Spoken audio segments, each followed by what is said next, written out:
Well, good afternoon, ladies and gentlemen, and welcome out to Gulfarian Marine Adventure Park's Dolphin Show. How's everyone doing today?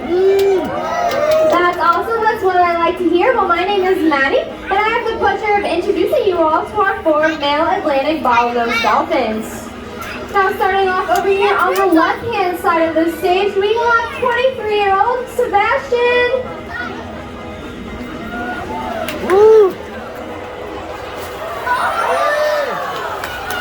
Then right next to Sebastian, we have the teenager of the group. We have 17-year-old Cosmo.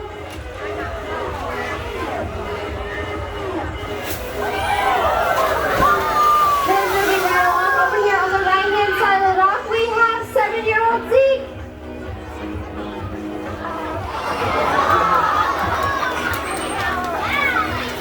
Then last but certainly not least, we have Sebastian's son, 9-year-old Chopper.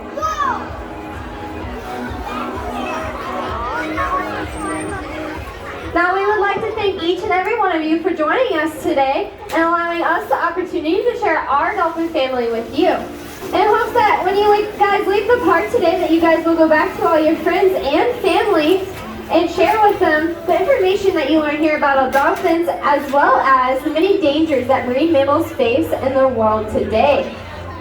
Now you might have just heard me refer to our dolphins as mammals. However, many people mistake dolphins as fish since they do spend their entire lives in the water. But since they are mammals like you and I would like to go over some of those characteristics that we all share as mammals. Now that first characteristic being that we all do give live birth. Mothers will give live birth after about a year-long pregnancy, and the calf will weigh in at about 30 pounds and be around 3 feet in length. And just like you and I, since they do give live birth, they also have belly buttons. Now the next characteristic that we all share as mammals is that we all do nurse our young. Now a dolphin calf will nurse on their mother for up to 3 years, and they do this through shaping their tongue in a straw-like manner, where they can then seal their tongue onto their mother's mammaries, ingesting all that nutrient-rich milk and none of the surrounding salt water. Now this next characteristic may seem a bit odd, but as mammals we do all have hair at some point in our lives. Dolphins have hair in the form of whiskers located on the sides of their bottlenose beak or rostrum, and these do fall out after a few short days of being born. Research suggests that they utilize these whiskers to be able to detect those mammaries when they are first learning how to nurse. Now another characteristic that we all share as mammals is the fact that we do breathe air utilizing lungs. How dolphins do this is through using that blowhole located on the top of their melon.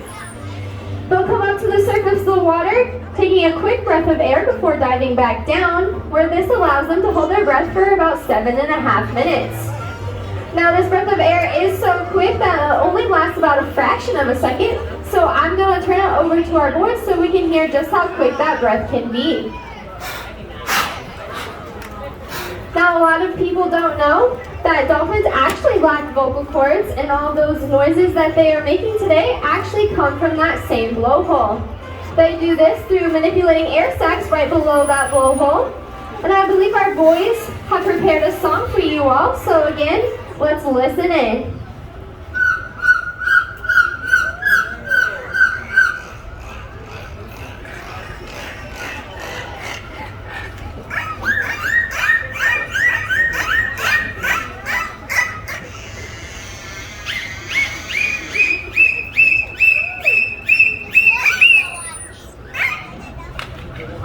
Excellent harmony, boys.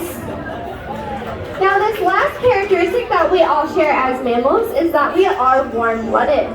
Dolphins have the same core body temperature as that of a human, and it is around the mid to upper 90s. Now when the water is colder, they do have a thick blubber layer which keeps them warm in the water. If the water is a bit warmer, they actually require eating less food, so that blubber layer will then thin out. Now it might be hard to see that blubber layer while our dolphins are here in the water, but I believe our boys are going to get up and out of the water to show off this blubber layer for you guys. Wow. How did you do that? Now it is this part in the presentation that I would like to go over a common question we get here at Gulfarium every day, and that is, how do you guys train all the dolphins to do those different behaviors? And the answer is through operant conditioning with an emphasis on positive reinforcement. So basically, desirable behaviors are rewarded while undesirable behaviors are simply ignored. Now we're going to show off this learning process to you all today with Sebastian's surf that he is trying to learn. Now no two behaviors take about the same amount of time to learn, so we actually break each behavior into smaller steps over a long period of time. Now the first thing that we train our dolphins is what is known as a target, where we will actually ask our dolphins to place their bottlenose beak or rostrum in the flat open palm of our hand, where we can then manipulate that hand target for a head nod yes, as well as for a head nod no, and even adorable dolphin style hula or jig. Now just a second here, Sebastian is going to try and work on this surf behavior. So our trainer here is just breaking this down into smaller steps.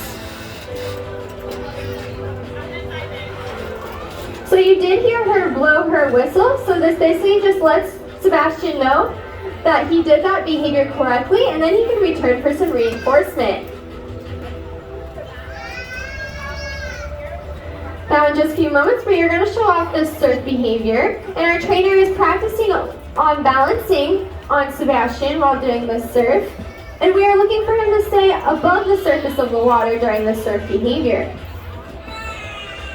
Now we will be using a target pull for this behavior, and this is basically just an extension of this target hand. Like we're going to start off this surf behavior, and we got to tap.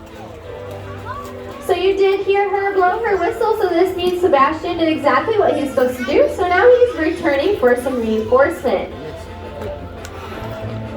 Then we're going to send Sebastian back and we're going to try this behavior again. So as I mentioned earlier, we do break this down into smaller, simpler steps.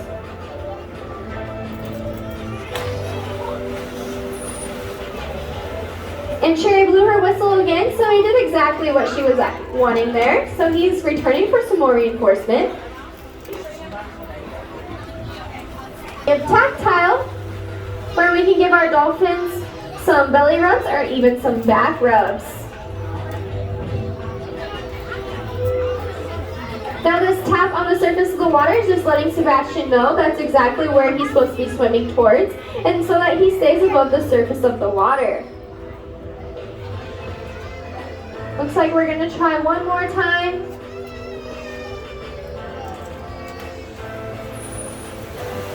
So we made some more progress today with Sebastian's behavior. We are breaking it down into smaller steps for him, and then over time he can try and do the surf behavior all together. Looks like we're going to end there with Sebastian's surf behavior.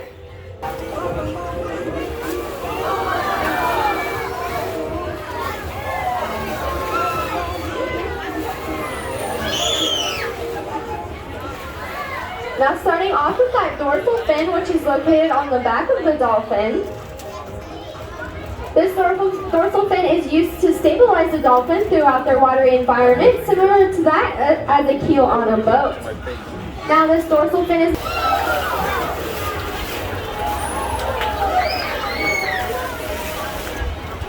Now moving on to the sides of the dolphin are their pectoral fins or flippers.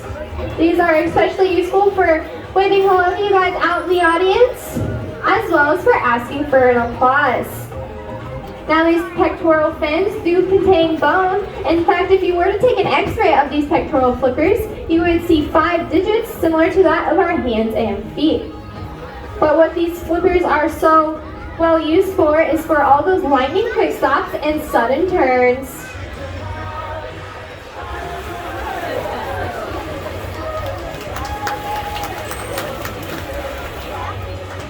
Now moving toward the end of the dolphin are their tail fins or flukes.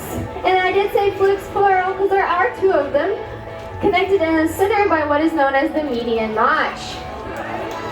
Also connected to these tail flukes is what is known as the powerhouse of the dolphin, known as their peduncle.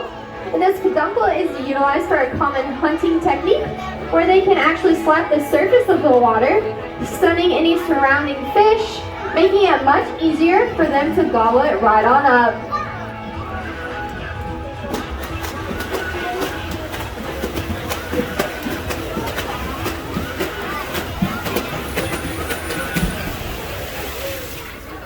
But with the true powerhouse of this peduncle, they're actually able to get their bodies up and out of the water to get a better look at all their surroundings.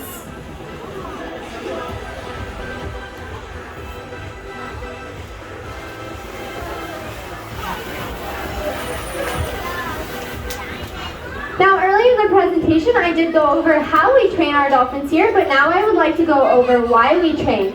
And this is actually for their voluntary husbandry behaviors or their medical care.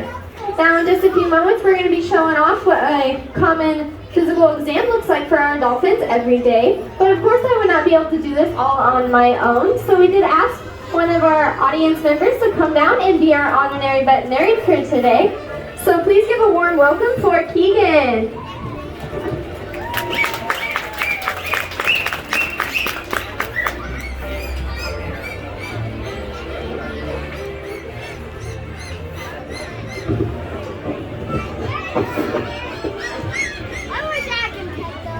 Now Keegan, the first thing that we're going to ask Sebastian to do today is just to be in a layout where we can check out his body for any parallel markings, known as rake marks.